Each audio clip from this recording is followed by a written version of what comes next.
तो आज हम लोग क्लास 12 का सेकंड चैप्टर सॉल्यूशन स्टार्ट कर रहे हैं, ठीक है। और इसमें सबसे पहले आप इंट्रोडक्शन लिख लीजिए कि इसमें हम कौन कौन से टॉपिक पढ़ने वाले हैं।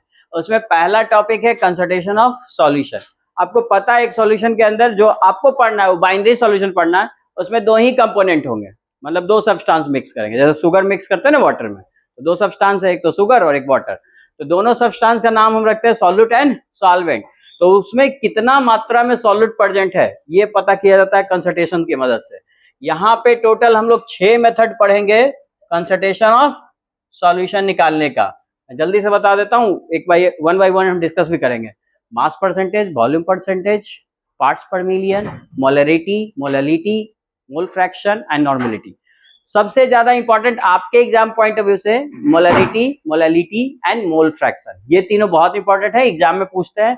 और इस चैप्टर में जितने क्वेश्चंस करोगे उसमें इसकी जरूरत पड़ेगी। सबसे बड़ी बात यह है, इसे डायरेक्ट भी सवाल आएंगे और इनकी जरूरत आगे भी पढ़ते रहेंगे, ठीक है। उसके बाद दूसरा है सॉल्युबिलिटी की बात किया। अब सॉल्युबिलिटी का मतलब शुगर मिक्स कर रहे हैं वाटर में, सॉल्युबल हो गया, लेकिन हम सैंड मिक्स करेंगे वो सॉल्युबल नहीं होगा। तो मतलब ये है, या ऑयल मिक्स करेंगे तो सॉल्युबल नहीं है। इसका मतलब है कि किस सब्सटेंस की सॉल्युबिलिटी वाटर के रिस्पेक्ट में कैसी है वो हम यहाँ डिस्कस करेंगे। और हमें पढ़ना है केवल कौन सा solution? Liquid solution. Liquid solution कहने का मतलब कि जहां पर सॉल्वेंट क्या है? लिक्विड है। सॉल्वेंट क्या है? लिक्विड है। अब आप उसमें मिला लो सॉलिड, शुगर मिला लिया तो सॉलिड इन लिक्विड हो गया।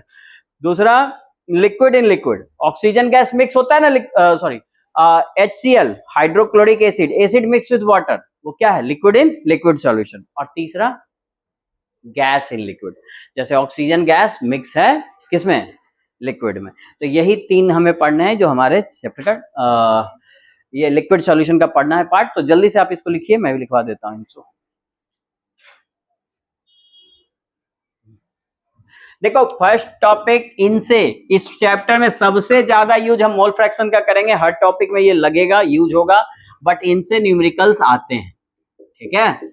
ऑब्जेक्टिव भी आएंगे, ऑब्जेक्टिव तो मैं क्वेश्चन के दौरान ही बताऊंगा, लेकिन इससे भी न्यूमेरिकल्स आते हैं और इससे आएंगे क्योंकि फर्स्ट चैप्टर में आपने पढ़ा है न्यूमेरिकल्स आते हैं, ठीक है। दूसरा, यहाँ पे 2 मार्क्स का एक क्वेश्चन आता है कि what are the factors affecting the solubility of solid in liquid. Solid जैसे शुगर मिक्स हो रहा है वाटर में, तो किन किन फैक्टर पे डिपेंड करेगा? टेम्परेचर, प्रेशर वगैरह। Gas in liquid, Henry law, यहां से आएगा स्टेटमेंट हेनरी लॉ का, ये भी आपका 2 मार्क्स में लिख लो। हेनरी लॉ, रॉल्स लॉ, जब लिक्विड इन लिक्विड में मिक्स करेंगे तो रॉल्स लॉ, यहां से 2 मार्क्स का ही लिखने आएगा। अगेन एग्जाम में जब भी आपको लिखने आए आप स्टेटमेंट लिखिए और उसका डायग्राम या फॉर्मूला है तो वो लिख दिया कीजिए। तो दोनों चीजें हम यहाँ लिखवाएंगे, आपको बताएंगे कि किस तरह से लिखिए, तो 2 मार्क्स मिलेंगे। और डायग्राम के लिए पेंसिल यूज कीजिएगा। और साथ साथ बाबू इस पे न्यूमेरिकल भी आता है। इन दोनों क्वेश्चन में क्या आएगा? आपसे न्यूमेरिकल्स बहुत पूछेंगे। फॉर्मूला आ गया तो न्यूमेरिकल्स तो आना ही आना है, ठीक है। आइडियल नॉन आइडियल सॉल्यूशन में यहाँ तो एक क्वेश्चन दिख ही रहा है कि what is the difference between ideal solution and non ideal solution, ये पूछा करेगा। नॉन आइडियल सॉल्यूशन बाद में पढ़ोगे, 2 तरह के, पॉजिटिव नेगेटिव, तो वो भी पूछेगा। तो 2 मार्क्स का ये डिफरेंस वाला क्वेश्चन, यहाँ जब 2 चीज नाम देना तो आप समझ जाओगे डिफरेंस वाला यहाँ क्वेश्चन बन सकता है, ठीक है। एजियोट्रोपिक मिक्सचर कभी कभी आपसे पूछ सकता है, ठीक है। अच्छा, दूसरा चीज क्वालिटेटिव प्रॉपर्टी में आपसे सबसे ज्यादा जो इंपॉर्टेंट टॉपिक है वो क्वालिटेटिव प्रॉपर्टी है। हाँ जी, देखिए यहाँ पे, हाँ, relative lowering of vapour pressure RL VP। फिर हम बात करेंगे एलिवेशन ऑफ बॉइलिंग पॉइंट की और डिप्रेशन ऑफ फ्रीजिंग पॉइंट की। यहां से इन दोनों टॉपिक से आपको क्वेश्चंस बहुत ज्यादा आते हैं, ये दोनों टॉपिक से, ठीक है। यहां से आपको न्यूमेरिकल्स भी आएगा। अगेन बोल रहा हूं, बिहार बोर्ड में थ्योरेटिकल क्वेश्चन ज्यादा आते हैं, तो यहाँ पे आपके 2 मार्क्स के क्वेश्चन बहुत ज्यादा आएंगे। आप बनाओगे क्वेश्चन बैंक से तो आपको पता चलेगा। Explain the elevation of boiling point और explain the depression in freezing point. और लास्ट टॉपिक है वेंटो फैक्टर। ये कोई टॉपिक नहीं है, इसका यूज होगा इन क्वेश्चन को करने में, ठीक है। तो ये रहा छोटा सा इंट्रोडक्शन सॉल्यूशन का। अब हम 1 बाय 1 सारे टॉपिक पढ़ेंगे। पहले आप लिख लीजिए यहाँ तक, क्या मतलब होता है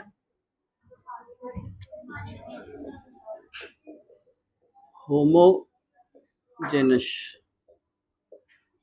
होमोजेनस सॉल्यूशन। देखिए इस वर्ड को समझिए, होमो तो आप समझते हो सेम, ठीक है, और जेनस मीन्स फेज।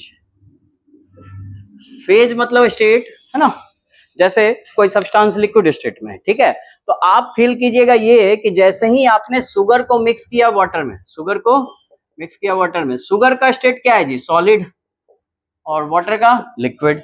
लेकिन इनको मिक्स करो और जो शुगर सॉल्यूशन बनता है उसका स्टेट कैसा है, लिक्विड। मतलब एक स्टेट में आ गया ना, ऐसा नहीं ना कि सॉलिड भी है और लिक्विड में, वो आपका एक सिंगल स्टेट किस में आ चुका है, लिक्विड में, लिक्विड में आ चुका है। तो यानी कि हम कह सकते हैं कि इसका फेज सेम हो जाता है मिक्स होने के बाद।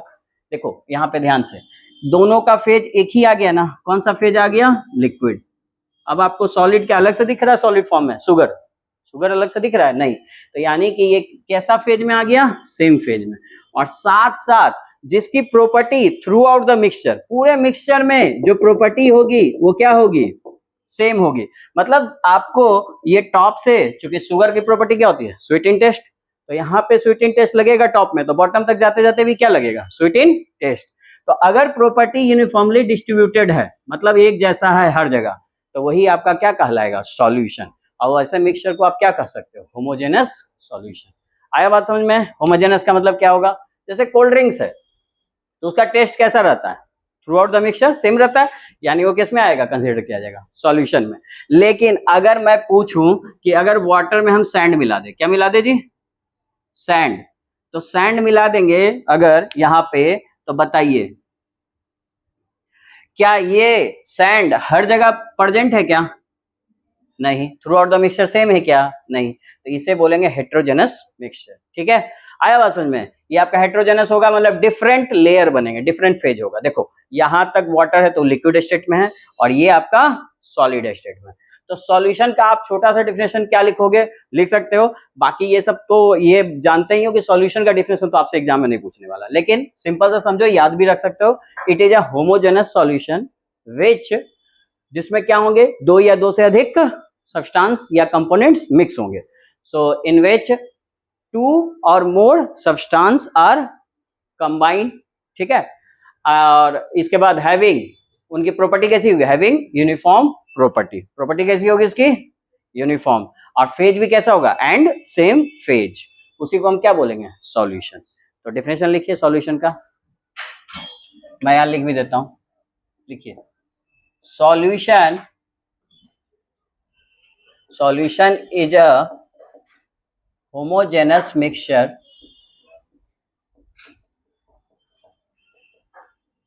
solution is a homogeneous mixture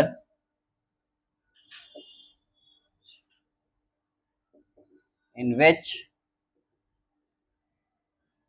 या which कर लो, which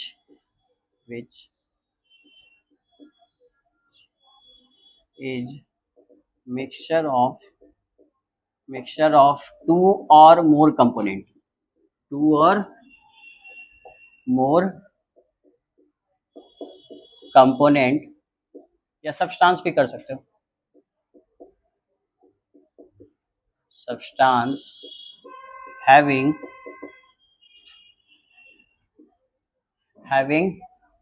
uniform properties and same phase, ठीक है। मैं वही बात कर रहा हूं, यहाँ दोहरा रहा हूं, होमोजेनस का ही मतलब ये होता है जिसमें कि दो या दो से ज्यादा सब्सटेंस को आपने मिक्स किया है और उसकी प्रॉपर्टी कैसी होगी, यूनिफॉर्म। प्रॉपर्टी यूनिफॉर्म होने का मतलब एक जैसा, एक समान हर जगह होगी प्रॉपर्टी। आप इसमें अगर सॉल्ट मिक्स करते हो तो पूरे सॉल्यूशन का टेस्ट कैसा होगा, सॉल्टी, है ना, वो पूरे सॉल्यूशन सेम रहेगा, और उसका फेज भी क्या होगा, सेम। हमेशा याद रखिएगा कि जो भी सॉल्यूशन है उसका फेज किस पे डिपेंड करेगा, सॉल्यूट पे कि सॉल्वेंट पे, सॉल्वेंट पे, क्योंकि सॉल्वेंट का मास अमाउंट ज्यादा होता है। तो आप जैसे सॉल्यूशन है और आपके जो सिलेबस में आपको पढ़ना है वो है बाइनरी सॉल्यूशन। तो बाइनरी सॉल्यूशन का मतलब समझे कि कितने सब्सटेंस उसमें मिक्स होंगे, कॉम्बिनेशन ऑफ टू सब्सटेंस। यहाँ पे दो सब्सटेंस का मिक्सचर होगा, पहला सब्सटेंस कौन होगा, सॉल्यूट और दूसरा सॉल्वेंट। सॉल्यूट क्या होगा? सॉल्यूट आपका लेसर अमाउंट में होगा, कम मात्रा में पाया जाएगा। और सॉल्वेंट कैसा होगा? लार्जर अमाउंट में। ठीक है, सॉल्यूट आपका हमेशा कम मात्रा में वाला होगा और सॉल्वेंट, जैसे शुगर मिक्स विथ वाटर, तो शुगर आपका हो गया सॉल्यूट और सॉल्वेंट कौन होगा? वाटर। ठीक है, और आपके सिलेबस में मैंने बता दिया है कि आपको केवल और केवल क्या पढ़ना है? Liquid solution. तो आपका सॉल्वेंट हमेशा क्या होगा? लिक्विड। आप यहाँ पे चेंज कर सकते हो, इसको सॉलिड रखो तो शुगर ले लेंगे, इसको लिक्विड रखो तो एसिड ले लेंगे कोई भी, और गैस रखो तो oxygen, carbon dioxide mix with water, है ना। ऑक्सीजन मिक्स होता है ना वाटर में, तभी तो एक्वेटिक लाइफ का, एनिमल्स का लाइफ पॉसिबल है ना वाटर में। ठीक है, तो इसे आप राइट डाउन कर लीजिए यहाँ तक पहले।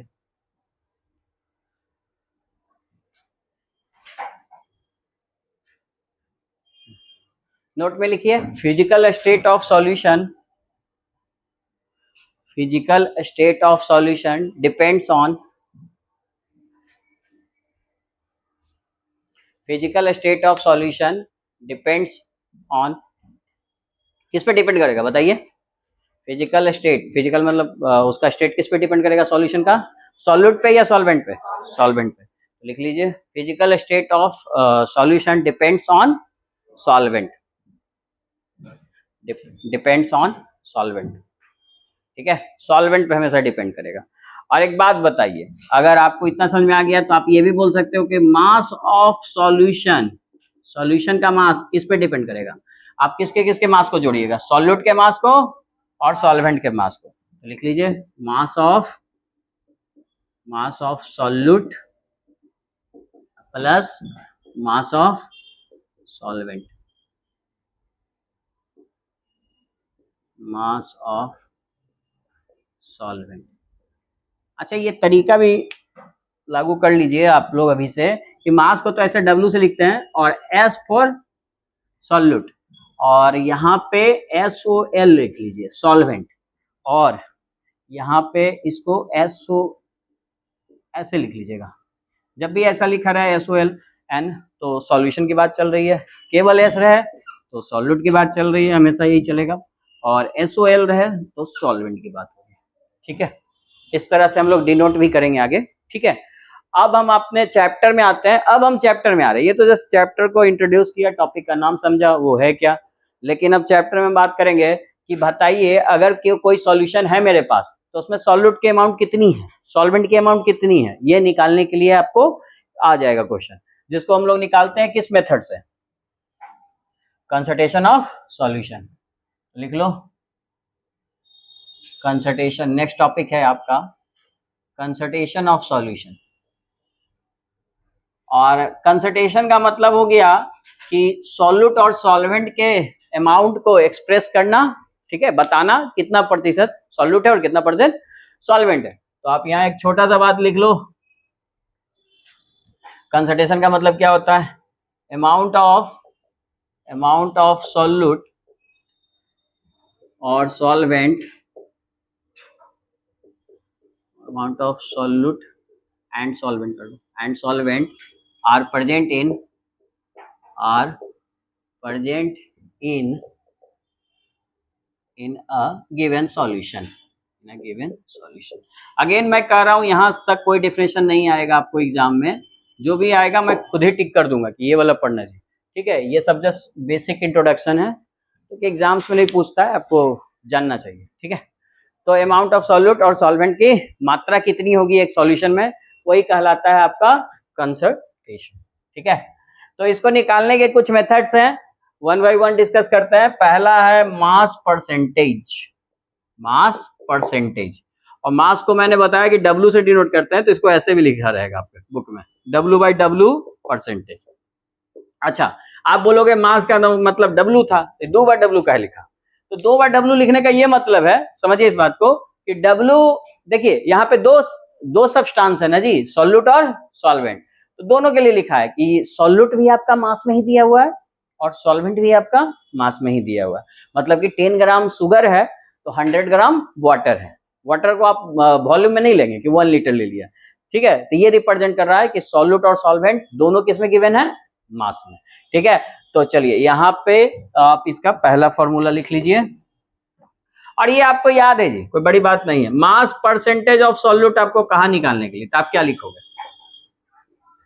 आपको वो परसेंटेज वाला फॉर्मूला याद है, गिवन गिवन जैसे मार्क्स किसी का आ गया, अभी जैसे मार्क्स आ रहे हैं बोर्ड के ये, तो किसी का 365 या 350 आया है, ठीक है, आउट ऑफ 500, तो आप क्या करते हो परसेंटेज निकालने के लिए, है ना, जितना मार्क्स आया by full marks into 100। Same चीज यही करेंगे, हमको सॉल्यूट का मास निकालना है ना, तो हम लिखेंगे क्या, मास ऑफ सॉल्यूट डिवाइडेड बाई, हाँ, टोटल मास, और टोटल मास सॉल्यूशन का मास कहलाएगा इंटू 100। बोलिए कोई दिक्कत नहीं ना। तो ये है आपका पहला फार्मूला। अगर मान लिए यहाँ पे सॉल्वेंट वर्ड यूज करता तो लिखने की जरूरत नहीं, मास परसेंटेज ऑफ सॉल्वेंट आप ही बताइए, mass of solvent divided by mass of solution into 100, इस तरह से निकाल सकते हैं, कोई दिक्कत किसी को इसमें नहीं ना। तो ये लिख लो आप। और दूसरा भी साथ ही में लिख लो, वॉल्यूम परसेंटेज, वॉल्यूम परसेंटेज भी V बाई V लिखेंगे। तो यहाँ पे क्या चलेगा जी, सेम चीज, वॉल्यूम परसेंटेज को बस इतना है कि यहाँ पे लीटर या मिलीलीटर में आपका सॉल्यूट और सॉल्वेंट दिया रहेगा। तो volume percentage of solute equal to volume of solute divided by volume of solution into 100। तो दोनों फार्मूला सेम है, तो एक ही साथ लिख लो, बस खाली केवल यूनिट में अंतर होगा, यहाँ पे लीटर होगा और उसमें ग्राम होगा, ठीक है। और इस तरह का क्वेश्चन आपके बुक में एनसीईआरटी में पहला क्वेश्चन यही है इंटेक्स का, तो आप लोग बुक निकालिए और पहला क्वेश्चन कीजिए।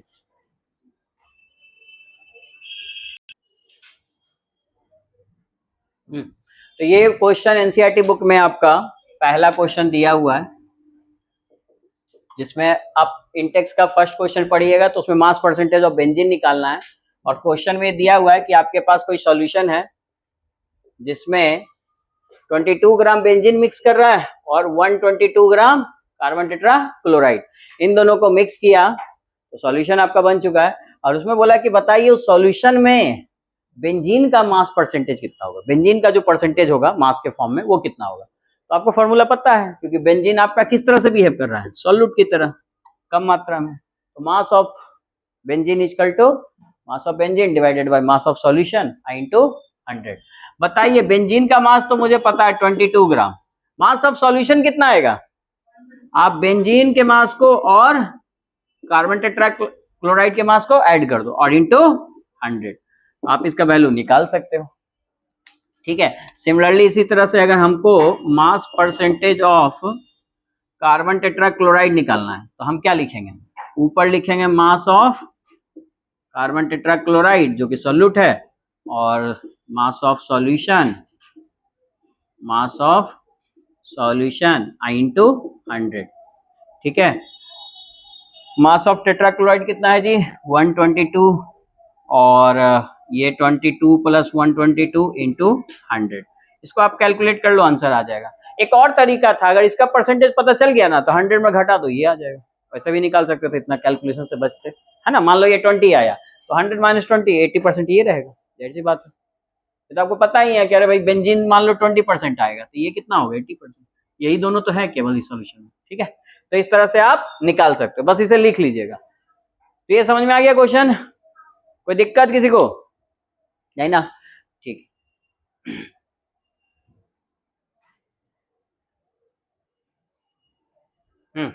यहाँ पे आंसर इसका 15.3 और इसका 84.7 आएगा।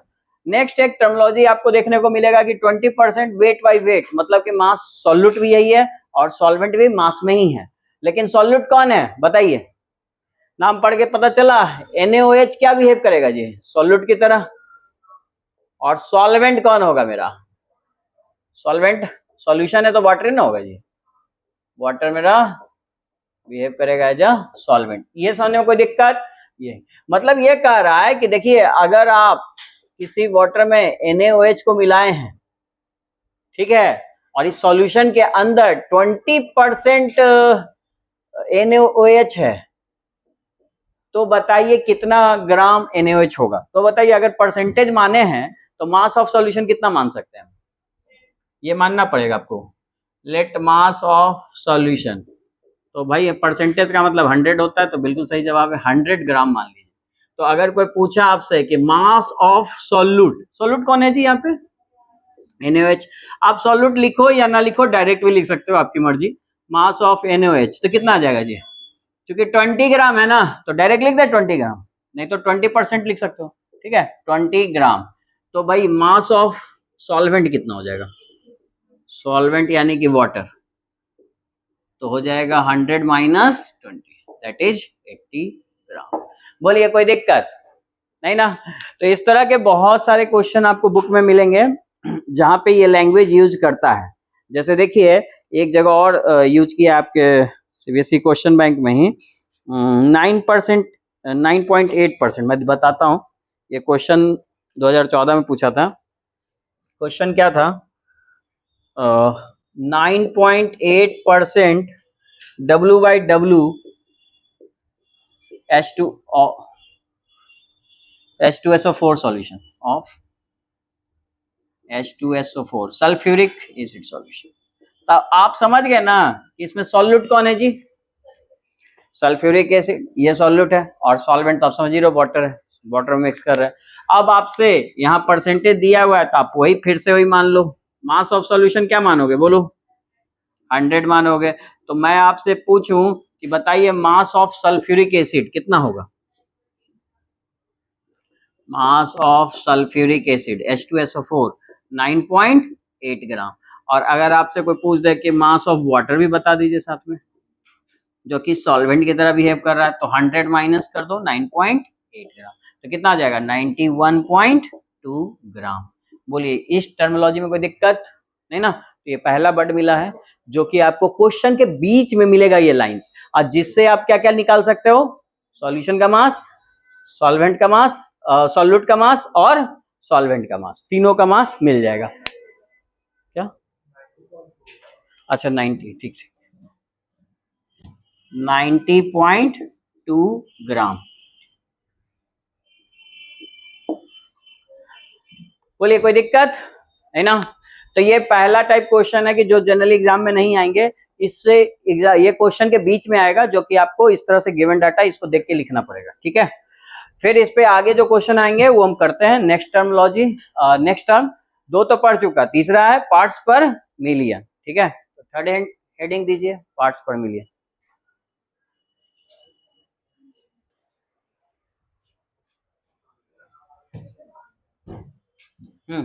तो आप पीपीएम में देख रहे हो पार्ट्स पर मिलियन, यहाँ पे 1 मिलियन लिखा हुआ है। 1 मिलियन का मतलब होता है 10⁶, जिसका मतलब 10 लाख भी होते हैं। और इस मेथड का यूज आप समझ ही रहे हो, तब यूज करेंगे जहां पे जिस सॉल्यूशन में सॉल्यूट जो होगा बहुत ही स्मॉल अमाउंट में होगा, और सॉल्वेंट जो है वेरी वेरी लार्ज अमाउंट में होगा, ठीक है। तो लिख लो, it is use to calculate amount of pollutant in the water and air. So for water pollution, air pollution इसको यूज करते हैं, वाटर पॉल्यूशन और एयर पॉल्यूशन के केस में। तो इसमें अगर तुमसे पूछेगा कि बताइए पीपीएम का फॉर्मूला क्या होगा, तो ऊपर क्या लिखोगे, मास ऑफ, आपको पता ही है सॉल्यूट का ही मात्रा निकाला जाएगा। वाटर में हम क्या निकालते हैं कि उसके अंदर जो सॉल्यूट इम्प्योरिटी है, जो डस्ट पार्टिकल है, वो कितना है, एयर में डस्ट पार्टिकल कितना है, उसको पीपीएम में बांटते हैं।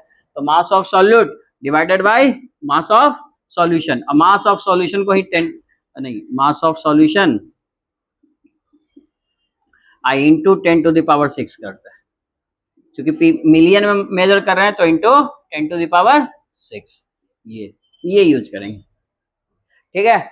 आपको पता होगा जो रहने के लिए जो जगह कहा जाता है कि अच्छा है, green zone, red zone, yellow zone में बांटा जाता है, तो कहा जाता है कि 250 ppm रहेगा ना, तो उससे कम अगर रहे तो वो आपका ग्रीन जोन में आता है और रहने के लिए बहुत अच्छी जगह है। वहाँ पे सांस उस मतलब ऑक्सीजन आपको बहुत फ्रेश मिलेंगे, डस्ट पार्टिकल बहुत कम होंगे। लेकिन इसके ऊपर 500 तक फिर आपका येलो, और 500 के ऊपर जो आता है वो आपका रेड जोन में आता है। वो कहा जाता है वहाँ रहने लायक है नहीं, मजबूरी है। जैसे दिल्ली वगैरह इन सब 500 प्लस है, ठीक है, ppm में। पटना भी प्लस में ही है, रेड जोन में ही आता है, ठीक है। दिल्ली से कम है लेकिन यहाँ भी वही हाल है।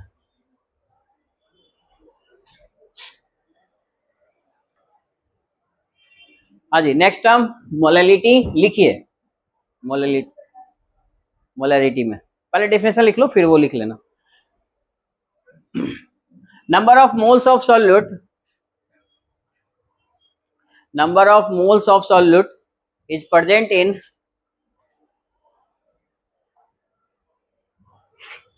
number of moles of solute is present in per liter of solution, पर लीटर ऑफ सॉल्यूशन। इसका मतलब आप समझे कि सॉल्यूशन का जब भी हम वॉल्यूम लेंगे वो कितना लेंगे, पर का मतलब 1 होता है, ठीक है। तो 1 लीटर में ही कंसीडर किया जाएगा, 1 लीटर के लिए ही निकाला जाएगा, यानी पर लीटर ऑफ सॉल्यूशन, जिसको दूसरे शब्दों में आप कह सकते हो वॉल्यूम ऑफ द सॉल्यूशन। तो आप वही रहने दो। इसी को क्या कहेंगे जी, इज कॉल्ड मोलैरिटी। अब नीचे लिख लो, इसको डिनोट करते हैं कैपिटल एम से। Capital M is equal to moles of solute divided by volume of the solution. अब बात आता है मोल्स को किससे डिनोट करते हैं, इसी के बगल में मैं लिखता हूं, बताइए मोल्स को किससे डिनोट करते हैं, स्मॉल एन से। और सॉल्यूट को मैंने बोला था ना एस से लगाना, तो इसको हम एनएस लिखेंगे जब भी, तो आप क्या समझोगे, moles of solute, moles of solute. अच्छा, वॉल्यूम को किससे डिनोट करते हैं, बी से। तो ये हो गया मोलैरिटी का फॉर्मूला, ठीक है। अब बात करते हैं इसकी यूनिट की, तो बताइए इसका यूनिट क्या होगा। तो मोल का यूनिट मोले होता है और वॉल्यूम का यूनिट लीटर होता है, तो इसका यूनिट क्या कहेंगे, मोल पर लीटर। बोलिए इसमें कोई दिक्कत, समझ में आया, ठीक है।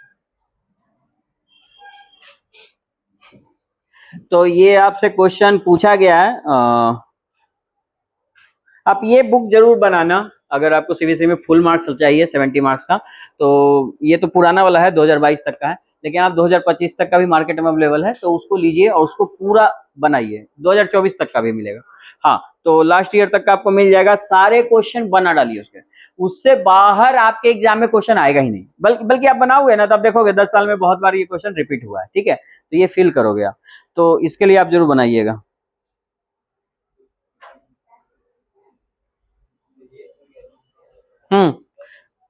कोई डाउट इसमें है ना, ये पूछा हुआ है। इसके बाद आगे आते हैं, तो एक बात बताइए, इस पे बात करते हैं कि तो डेफिनेशन हो गया, न्यूमेरिकल्स कैसे आएंगे, तो न्यूमेरिकल्स के लिए बात कीजिए। तो इसमें देखिए आगे थोड़ा चलते हैं। मोलैरिटी इक्वल टू क्या पढ़ा जी, मोल्स ऑफ सॉल्यूट और volume of solution in litre. अब आप बताइए, आप पहले पढ़ के आए हो ना कि अगर मोल्स का फॉर्मूला मैं आपसे मास के टर्म में पूछूं, तो आप ही बताइए क्या होता है मोल का मास के टर्म में, हाँ, given mass by molar mass. और अगर मोल सॉल्यूट का निकाल रहे हैं तो मास भी किसका लेंगे, सॉल्यूट का, और ये भी सॉल्यूट का। कोई दिक्कत किसी को, तो आप यही चीज यहाँ पुट कीजिए। एन की जगह क्या लिखिएगा जी, W S by M S, मैं लिख दूंगा नीचे इसका मतलब क्या है, ठीक है। और वॉल्यूम भी, और जनरली ना वॉल्यूम हमेशा मिलीलीटर में रहेगा क्वेश्चन में। अगर मिलीलीटर में दिया है तो इसमें क्या डिवाइड करेंगे, 1000, और वो 1000 कहाँ लिखोगे, यहाँ डिवाइड करोगे तो ऊपर ना जाएगा। तो ये आ गया आपका फॉर्मूला मोलैरिटी का, जिसपे आएंगे आपको न्यूमेरिकल्स फर्स्ट टाइप के। यहाँ पे हम लोग 4-5 तरह के न्यूमेरिकल्स देखेंगे मोलैरिटी पे, और उसमें ये है तुम्हारा पहले टाइप का न्यूमेरिकल, फर्स्ट टाइप का।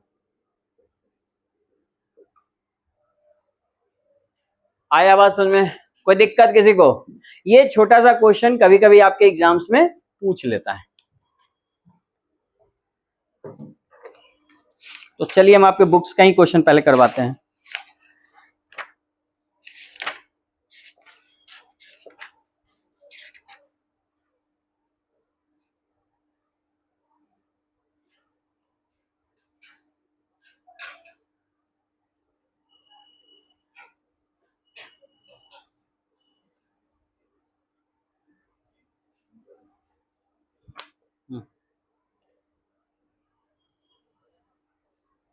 चलिए एक छोटा सा क्वेश्चन पहले लिख लीजिए, फिर आगे क्वेश्चन करते हैं। लिखिए, फाइंड मोलरिटी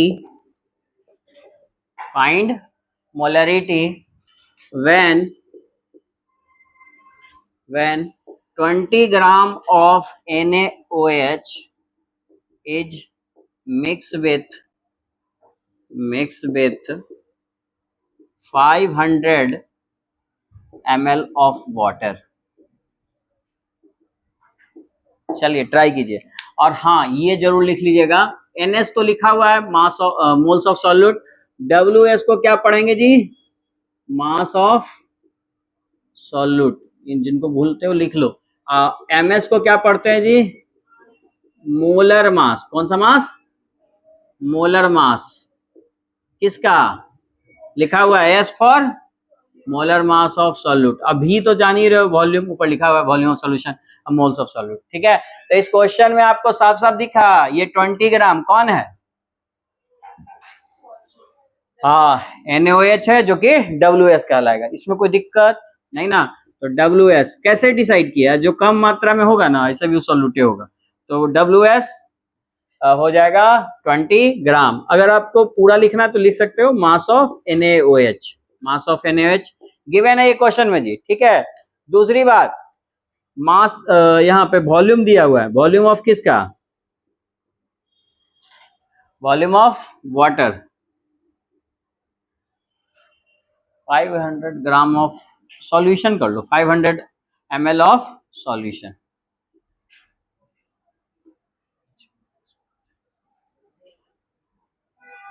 ठीक है, तो वॉल्यूम ऑफ वाटर कितना, वॉल्यूम ऑफ सॉल्यूशन कितना हो जाएगा बताइए, सॉल्यूशन का वॉल्यूम ये रहा 500 ml, जिसको आप भी से डिनोट कर सकते हो 500 ml। और बताइए, आपको मोलर मास भी निकालना होगा, किसका, WS पता है, भी पता है, MS निकालिए। तो चलिए मोलर मास ऑफ सॉल्यूट निकालिए, कितना आया जी, मोलर मास ऑफ NaOH, जिसको कि MS भी शॉर्ट में हम लिख सकते हैं। हाँ बताइए कितना होगा, 40 आया। आपको याद है सोडियम का मास कितना होता है 23, एक ही सोडियम है, और ऑक्सीजन का 16, इसका 1, यानी कितना आ जाएगा 40 ग्राम। अब वैल्यू पुट कर लो, आंसर आ जाएगा। बताइए आंसर कितना आया, 1 आया। देखिए मोलरिटी इक्वल टू वॉल्यूम कितना जी, मास कितना है, मास है 20 और 40 हो गया मोलर मास, वॉल्यूम कितना 500। अच्छा 500 ml है ना जी, तो ml दिया हुआ है तो क्या यूज करेंगे यहाँ पे 1000 से हम डिवाइड कर देंगे। ठीक है, अब कट कर लीजिए इसको, 2, ये भी 2 टाइम कट करेगा, ये 2 कट गया, तो मोलरिटी क्या आ जाएगा 1 आ गया तुम्हारा क्या, मोलरिटी। और मोलरिटी का यूनिट क्या होता है, मोल पर लीटर, ये आ गया। तो ये है तुम्हारा पहला क्वेश्चन, एकदम बेसिक वाला क्वेश्चन जो फॉर्मूला पे आएगा, और इस तरह से आपके एग्जाम्स में कभी कभी 2 मार्क्स में पूछ सकता है, बिहार बोर्ड में पूछ लेता है सब 2 नंबर का। ठीक है, फिर हम आगे के क्वेश्चन करते हैं और कैसे क्वेश्चन आ सकते हैं। अच्छा अब बात करते हैं, ये तो फर्स्ट टाइप का बताया, और अब देखो यूनिट जो है ना, यूनिट से आपसे कैसे कैसे लिख सकता है। मोलरिटी को ना और क्या लिखता है, सुनिए, मोलरिटी को लिखता है मोलर, क्या लिखता है मोलर, और कैपिटल M भी लिखता है। यानी कि आप इसको कैसे कैसे लिख सकते हो, और एक तो 1 मोलर भी लिख सकते हो, या फिर 1M। कभी भी ऐसा वर्ड दिखा 1M 2M, इसका मतलब क्या है वो मोलरिटी। अब इस शब्द को थोड़ा सा एक्सप्लेन करते हैं कि इसमें क्या क्या छुपा हुआ है, और इसको लिखेंगे तो इसमें गिवन डाटा हमको और क्या क्या मिल सकता है। ठीक है, तो फिलहाल के लिए इतना तक राइट डाउन कीजिए, और इस यूनिट वाले टर्म में अब थोड़ा फोकस करते हैं कि मोलरिटी का क्या मतलब है। देखो केमिस्ट्री में बाबू लैंग्वेज समझना बहुत जरूरी है, और लैंग्वेज समझ गए तो क्वेश्चन बहुत इजी होता है, फिर कुछ करने जैसा उसमें होता नहीं है, गिवन डाटा लिखो, बाकी तो कैलकुलेशन है छोटा सा। ठीक है, जैसे मैं क्या कह रहा हूं, आपको इस तरह का क्वेश्चन के बीच में मिलेगा कहीं ना कहीं, बहुत सारे क्वेश्चन है इसमें, जैसे कि आपको ही मिल जाएगा कहीं ना कहीं क्वेश्चन के बीच में।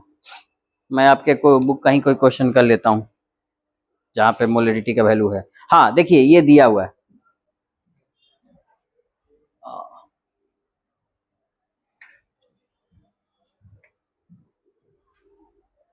चलिए यहाँ पे हम आते हैं उस क्वेश्चन पे। उससे पहले कुछ ऑब्जेक्टिव यहाँ पूछे जाते हैं, जैसे मोलरिटी जब है तो और मेथड की जरूरत क्यों पड़ी। यहाँ से मेन मेथड है, ये पूछा भी जाता है एग्जाम में, लैब में किया भी जाता है, तो इसकी और जरूरत क्यों पड़ी। तो आप एक चीज ध्यान से नोटिस कीजिए, तो बताइए टेम्परेचर चेंज अगर हम करते हैं, टेम्परेचर क्या किए जी, चेंज, तो बताइए वॉल्यूम सेम रहेगा या चेंज होगा।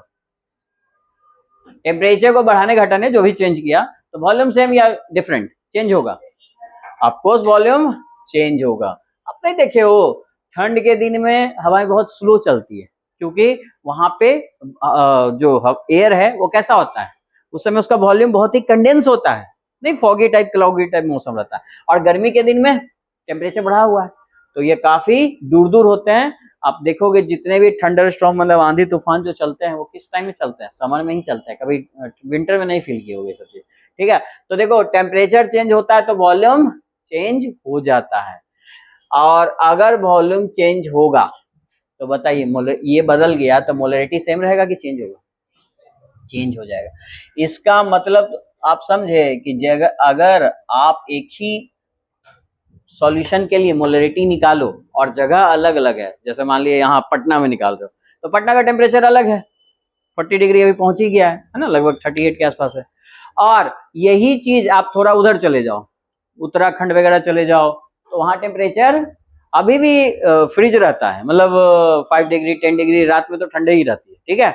तो वहां पे वो टेम्परेचर फील हो गया। या फिर कश्मीर से थोड़ा उधर लेह लद्दाख चले जाओ, तो वहाँ निगेटिव में टेम्परेचर है अभी भी आई स्नोफॉल वगैरह वहां हो रहे हैं, ठीक है। तो तो वहां पे अब बताइए वहां का स्कूल का बच्चा अगर इसको निकालेगा तो वो तो उस टेम्परेचर पे निकाला, और यहाँ पे इस टेम्परेचर पे निकाले, तो टेम्परेचर बदलने से मोलरिटी बदल गई। तो बताइए एक ही सॉल्यूशन का मोलरिटी का आंसर 2 आएगा, तो क्या ये एक अच्छा मेथड माना जाएगा जो जगह बदलने से बदल जाए वैल्यू, नहीं ना। इसीलिए मोलरिटी को एक अच्छा मेथड नहीं मानते हैं। तो यही क्वेश्चन पूछता है, why molarity not consider as a good method. तो वो बताओगे रीजन क्या दोगे, because molarity depend on temperature, जो भी टेम्परेचर पे डिपेंड करेगा वो एक अच्छा मेथड नहीं माना जाता है, ठीक है। और यही क्वेश्चन पूछा जाता है, ठीक है। तो लिख लीजिए इस बात को, यहाँ पे नीचे लिख लो, नेक्स्ट यहीं पे नोट में लाइन में, molarity is a bad method because it depend on temperature। molarity ये ऊपर लिख लेना, उसके नीचे लिख लेना ये बात, molarity is a bad method because it depends on temperature, it depends on temperature। ये क्या होता है जी, टेम्परेचर पे डिपेंड करता है। अब देखो 2-3 जगह ये क्वेश्चन पूछा है, जैसे पहला क्वेश्चन ये है, देखिए 2011 में सीबीएसई में, मैं क्वेश्चन बार बार नहीं लिखा रहा हूँ, बोला है कि what is the change in temperature in case of molarity. Molarity में क्या चेंज होगा जब टेम्परेचर चेंज होगा, ऑफ कोर्स मोलरिटी की वैल्यू फिक्स नहीं होगी, वो चेंज होगी। फिर बोला है कि what is the drawback of molarity, molarity का क्या ड्रॉबैक है, समझ रहे हो क्या ड्रॉबैक है, क्या ड्रॉबैक है, इट डिपेंड्स ऑन टेम्परेचर, तो ये पूछ लेगा। हाँ, right the difference between molarity and molarity and how can be change molarity value in a solution of molarity value, ठीक है। आपको मोलरिटी पढ़ चुके हो, मोलरिटी हम आगे पढ़ेंगे, तो आप देखोगे कि मोलरिटी में वॉल्यूम जैसा कोई टर्म नहीं है। जैसे मोलरिटी को स्मॉल एम से डिनोट करते हैं, moles of solute bye mass of solvent होता है। अब बताइए क्या ये मेथड टेम्परेचर पर डिपेंड करेगा, ये मोलरिटी है, हम मोलरिटी आगे पढ़ेंगे, उसका डिफरेंस पढ़ेंगे, ये एग्जाम में पूछता है दोनों में डिफरेंस बहुत ज्यादा पूछता है, ठीक है। लेकिन बताइए ये मेथड क्या टेम्परेचर पे डिपेंड करेगा, यस या नो। ये तो मास है ना जी, W/ms, मास तो टेम्परेचर पे डिपेंड नहीं करता है। अच्छा मास ऑफ सॉल्वेंट, ये क्या डिपेंड करेगा, मास नहीं, मास टेम्परेचर पे डिपेंड नहीं करता। हमारा जो मास यहाँ है 40 डिग्री सेल्सियस पे, हम कहीं और भी चले जाएं तो हमारा मास वही रहेगा। मास चेंज होगा क्या, नहीं, वही रहेगा, भले टेम्परेचर कितना भी हो, 5 डिग्री आ जाए, माइनस में भी आ जाए, कोई फर्क नहीं पड़ेगा, हमारा वेट वही रहेगा, ठीक है, तो इसीलिए ये मेथड अच्छा माना जाता है एज कंपेयर टू मोलैलिटी। तो आप समझ गए मोलैलिटी के बाद एक और मेथड मोलैलिटी क्यों पढ़ना पड़ा। क्लियर है ये बात। तो पहला ऑब्जेक्टिव यहीं से आएगा, इसके सर पे लिखिए ऑब्जेक्टिव। ये क्वेश्चन आपसे बॉक्स में लिखे हो, यहाँ लिख लो, ये पूछा जाएगा आपसे 1 मार्क्स में ऑब्जेक्टिव में, ये मेथड अच्छा क्यों नहीं होता है। अच्छा, आप बात रहा आपके कंपटीशन में, तो कंपटीशन में ऐसे पूछता है कि which of the following method depends on temperature, कौन सा मेथड टेम्परेचर पर डिपेंड करेगा। तो आपको एक टर्म बस खोजना है कि अगर जिसके फॉर्मूला में वॉल्यूम आ जाए वो टेम्परेचर पर डिपेंड करेगा, और जिसमें केवल मास है वो टेम्परेचर इंडिपेंडेंट होगा। आ रहा है बात समझ में। तो अगर इतनी बात समझ गए हो तो बताओ, पहला फॉर्मूला मास परसेंटेज, अब 4 ऑप्शन दे देगा, आप खोजिए।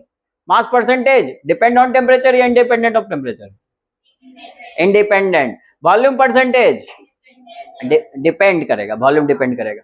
Molarity depend.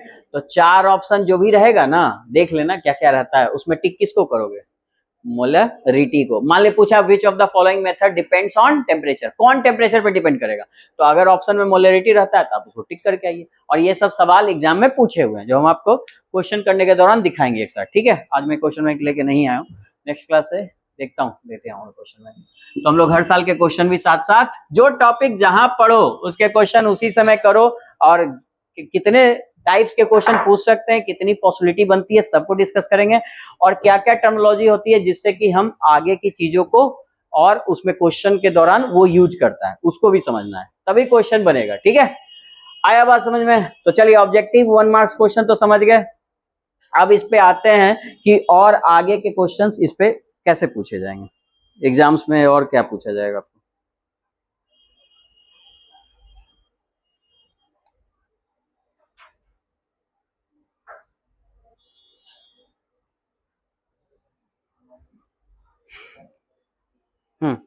ठीक है, यहां तक लिख लिया सब लोग।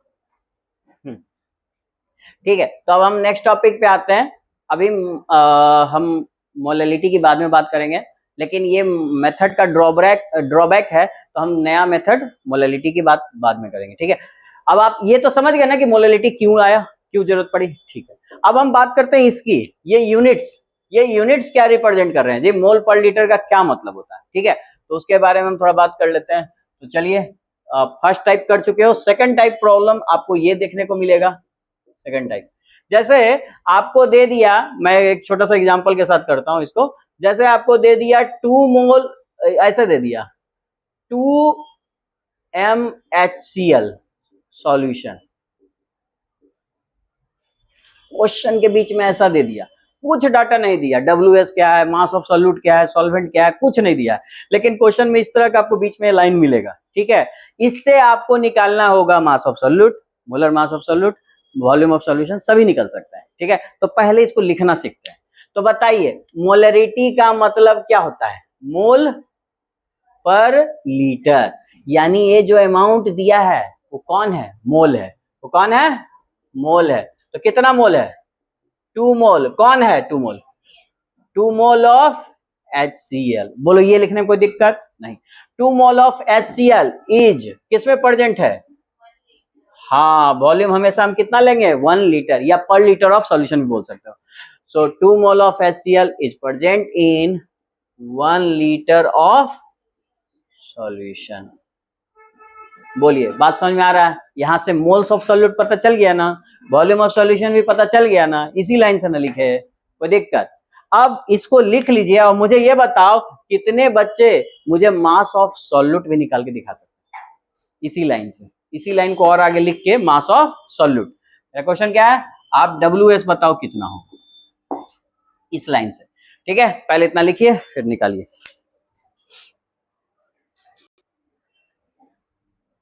देखिए कैसे निकालेंगे। आप एक बात बताइए, हमें मोल्स ऑफ सॉल्यूट तो पता चल गया, मैं यहां लिख लेता हूं ऊपर देख के। ये पहला लाइन क्या है जी, मोल ना, तो मोल्स ऑफ HCl क्या है, मोल्स ऑफ सॉल्यूट, और हमें पता है ये कितना है 2, ठीक है। अब एक बात बताइए, मोल का फॉर्मूला तो आपने पढ़ा ही है, क्या पढ़ा है जी, N=W/M। अच्छा, तो W कितना है मेरा, W भी सॉल्यूट है, और ये क्योंकि ये भी सॉल्यूट है, ठीक है, यानी HCl की बात चल रही है। हमें निकालना क्या है, WS ना जी। तो WS निकालना था, क्या करें, mole into molar mass. Solute कौन है, मोलर मास क्या लेंगे, HCl। तो आप निकाल लीजिए, बताइए मोल्स ऑफ सॉल्यूट हमको पता है 2। अब मोलर मास HCl का निकाल सकते हो, कितना होगा, हाँ क्लोरीन का 35.5 होता है और हाइड्रोजन का 1 होता है, इन दोनों का ऐड कर दीजिएगा तो 36.5 आएगा। तो कितना हो जाएगा मास, 73 ग्राम। बिल्कुल सही आंसर था। तो आप बता सकते हो यहाँ इसको मास में अगर हम बदलें तो डायरेक्ट क्या लिखेंगे, बताइए, 2 इंटू 36.5 ये ग्राम में लिखेंगे, क्योंकि ये क्या निकाला जी हमने, WS। तो आप समझे WS कैसे निकालेंगे जब इस तरह का वैल्यू दिया रहेगा। तो देखिए आप 2 इंटू इतना ग्राम कौन है जी, HCl, किसमें प्रेजेंट है, इज प्रेजेंट इन, अच्छा 1 लीटर की जगह हम ऐसा लिख सकते हैं क्या, 1000 मिलीलीटर ऑफ सॉल्यूशन। ठीक है, तो सारे वर्ड को यूज कीजिए, सारे यूनिट्स को यूज कीजिए, ताकि इसका मतलब आप समझिए। ठीक है, तो यहां से हम सारी बातें लिख सकते हैं। जैसे क्या क्या लिख सकते हैं, हमें ये पता चल गया मोल्स ऑफ सॉल्यूट कितना है जी, हमें पता चल गया मास ऑफ सॉल्यूट कितना है। मास ऑफ सॉल्यूट कितना है बताइए, WS 73 ग्राम। अच्छा मोलर मास ऑफ सॉल्यूट वो तो हमको निकालने आता है, सब सब्सटेंस का मास जोड़ दीजिए, तो ये जोड़ के 36.5। और साथ साथ वॉल्यूम ऑफ सॉल्यूशन भी बता सकते हैं ना, वॉल्यूम ऑफ सॉल्यूशन तो हमेशा 1 लीटर के लिए मानते हैं। वॉल्यूम ऑफ सॉल्यूशन यानी भी कितना होगा, 1 लीटर, जिसको आप 1000 मिलीलीटर भी कह सकते हैं। कोई दिक्कत किसी को। अब आइए इसको थोड़ा हम ग्राफिकली समझते हैं, कि डायग्राम के फॉर्म में समझते हैं कि कहना हम क्या चाह रहे हैं। देखिए कहना ये चाह रहे हैं कि देखिए आपके पास मान लो एक सॉल्यूशन है, वो क्वेश्चन में बोला क्या है समझिए इस बात को, वो बोला कि मेरे पास एक HCl सॉल्यूशन है। कौन सा सॉल्यूशन है, HCl सॉल्यूशन दिया हुआ है जी। बोला जिसका ना हम आपको मोलरिटी भी बता दिए। मोलरिटी क्या है जी, 2m। मोलरिटी आपको पहले से बता दिया है कि इसका मोलरिटी क्या है, 2m। अब बताइए ये सॉल्यूशन किसका है, HCl का। तो ऑफ कोर्स इसमें HCl मिलाया गया होगा, हाइड्रोक्लोरिक एसिड मिलाया गया होगा, और पहले से कौन था, वाटर। इन दोनों का मिक्सचर बना तो HCl सॉल्यूशन कह सकते हैं उसको। ठीक, अब ये जो HCl इसमें मिक्स किया गया है उसका मास कितना होगा, ये आपको निकालना था। आया समझ में, तो उसका मास कितना हो है जी, 73 ग्राम।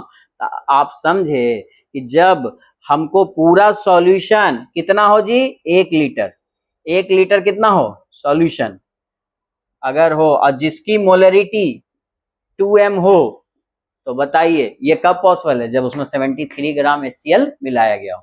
यानी आप समझे इसका मतलब क्या कहना चाह रहा है, कि सुनिए 73 ग्राम 73 ग्राम हाइड्रोक्लोरिक एसिड 1 लीटर सॉल्यूशन में मिक्स किया गया, तब जाके उसकी मोलरिटी कितनी होगी, 2m। तो आप देखो ये देता तो ये निकाल लेते, पिछले का क्वेश्चन में ना किए थे जी। पिछले क्वेश्चन में हम क्या किए थे, अगर पिछले क्वेश्चन को आप ध्यान से देखिए तो हम बोले थे कि NaOH मिक्स कर रहे हैं। कौन मिक्स कर रहे हैं जी, NaOH, और उसका मास पहले से बता दिए थे। कितना था NaOH का मास, बताओ क्वेश्चन में देखिए, 20 ग्राम था क्या, चलो 20 ग्राम है। अगर उसको 1 लीटर वाटर में मिक्स करेंगे, यानी वॉल्यूम भी मिल गया सॉल्यूशन का, 1 लीटर वाटर में मिक्स करेंगे तो उसकी मोलरिटी क्या होगी, तो उसकी मोलरिटी कितनी आई थी, 1m। इस क्वेश्चन को क्या हम उल्टा नहीं बोल सकते हैं, उल्टा क्या बोल सकते हैं जी, कि जब आपके पास 1 मोल NaOH सॉल्यूशन होगा, ठीक, तब आप बताइए कि उसमें जो सॉल्यूट मिला रहे हैं उसका मास कितना होगा। ऐसे भी क्वेश्चन पूछ सकता है, मोलरिटी सॉल्यूशन का गिवन है और उसमें सॉल्यूट कितना होगा, सॉल्यूट का मास कितना होगा, तो सॉल्यूट का मास कितना होगा 20 का। अब कैसे निकालेंगे, इस तरह से लाइन को लिख के कि दो मोल पर लीटर यूनिट है ना जी, तो पहला वैल्यू कौन होगा, मोल, और दूसरा वैल्यू क्या होगा, पर लीटर, यानी कि 1 लीटर। उसी तरह से अब मोल को मास में बदलने आता है ना, किसे गुना कर देंगे, मोल को मोलर मास से गुना कर दो, मोल को मोलर मास से गुना कर दो तो गिवन मास निकल जाता है सॉल्यूट का। बोलिए बात समझ में आ रहा है, ठीक। तो ये आप समझ गए, और ये है इसका कह सकते हैं कि फिजिकल सिग्निफिकेंस, जिसको कि आप क्या कह सकते हो, डायग्राम की मदद से भी हम एक्सप्लेन कर सकते हैं। ठीक है, अब मैं आपसे पूछता हूं कि अगर ये आपको समझ में आ गया है, ठीक है, तो एक मैं क्वेश्चन और देता हूं इसी तरीके का, जो आपके बुक में भी है। लिखिए सेकंड टाइप का ये क्वेश्चन है, सेम क्वेश्चन 0.5 m। अभी मैं आपको पूरा क्वेश्चन नहीं करा रहा हूं, मतलब वो वर्ड्स को समझा रहा हूं कि अगर ऐसा कुछ दिया रहे तो आप इससे क्या क्या निकाल सकते हो। देखो बाबू, यहां मोलरिटी तो दिया हुआ है, कैपिटल एम का मतलब क्या, मोलरिटी। अच्छा इसको और क्या लिख सकते हो बोलो, मोल पर लीटर नहीं लिख सकते हैं, तो साफ साफ दिख रहा है इतना मोल, 0.5 मोल कितना लीटर पानी में, 1 लीटर, ठीक। या फिर इसको और कैसे लिख सकता है, मोलर। ये तीनों टर्म यूज करेगा क्वेश्चन पूछने के दौरान, तो आप इन तीनों टर्म से बहुत ही अच्छे से फैमिलियर हो जाइए। आया बात समझ में। लेकिन मेन बात यह है कि जब 0.5 m लिखा रहे तो इसका क्या मतलब होता है, लिखिए जरा लैंग्वेज में, आप लोग खुद से लिखिए इस तरह का लैंग्वेज। अभी कटौती मत कीजिएगा, पूरा लाइन लिखिए तो आपके दिमाग में बैठ जाएगा, फिर आप थोड़ा सा फास्ट कर सकते हो, लेकिन अभी पूरा लिखा करो, ठीक है। तो आप लिखिए 0.5 m H2SO4 सॉल्यूशन का क्या मतलब है।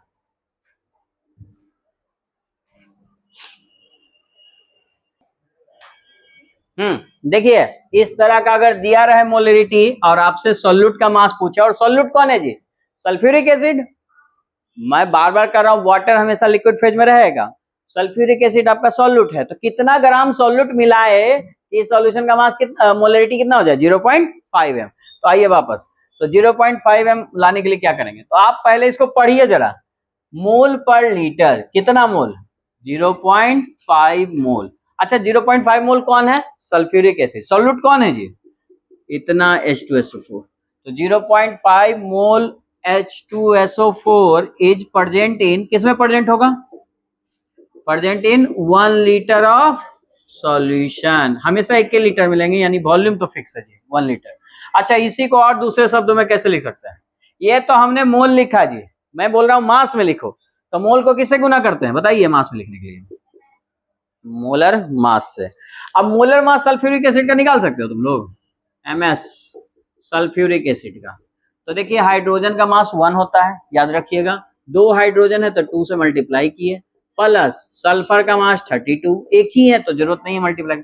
ऑक्सीजन 16, और अगर सबको आप जोड़िएगा तो कितना आ जाएगा 98 ग्राम। तो 0.5 मल्टीप्लाई 98 ग्राम सल्फ्यूरिक एसिड किसमें प्रेजेंट है, 1 लीटर ऑफ सॉल्यूशन में।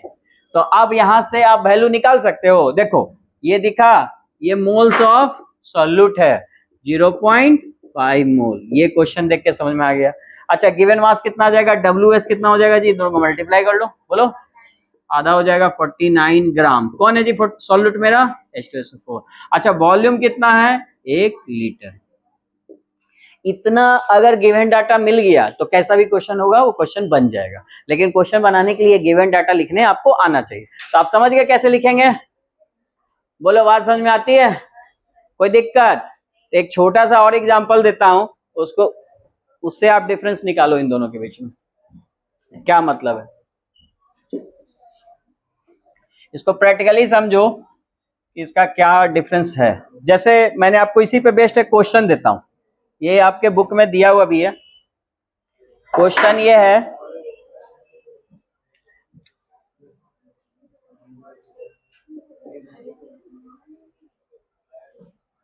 हाँ लिखिए,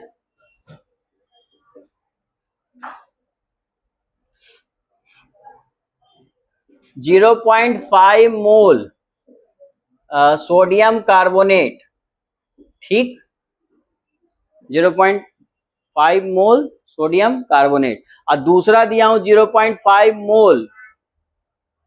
मोल लेकिन पर लीटर सोडियम कार्बोनेट सॉल्यूशन। आपसे ये पूछा गया है बाबू कि इन दोनों में क्या डिफरेंस है, इन दोनों का डिफरेंस बता सकते हो, ये तो मोल है और ये क्या है मोलैरिटी, तो इसको लिखोगे 0.5 m सोडियम कार्बोनेट सॉल्यूशन। लेकिन इसको थोड़ा फिजिकली बताओ कि इन दोनों में क्या मतलब, कह सकते फिजिकल सिग्निफिकेंस के आधार पे, केवल मोल मोल बता देने से अंतर नहीं समझ में आ रहा, ये मोल में है और ये मोलैरिटी में है। तो एक काम करो, दोनों को कंपेयर करने के लिए एक हम सेम यूनिट में चेंज कर लेते हैं, ठीक है, अभी यूनिट सेम नहीं ना है ये, तो सेम यूनिट में चेंज करते हैं। तो इसको भी आप मास में चेंज कर लीजिए और इसको भी आप किस में चेंज कर लीजिए, मास में। पहले फटाफट चेंज कीजिए और बताइए तो मास कितना आ रहा है दोनों केस में। मास यहाँ यानी W क्या आएगा और यहाँ पे WS कह सकते हो क्या आएगा, निकालिए दोनों का मास।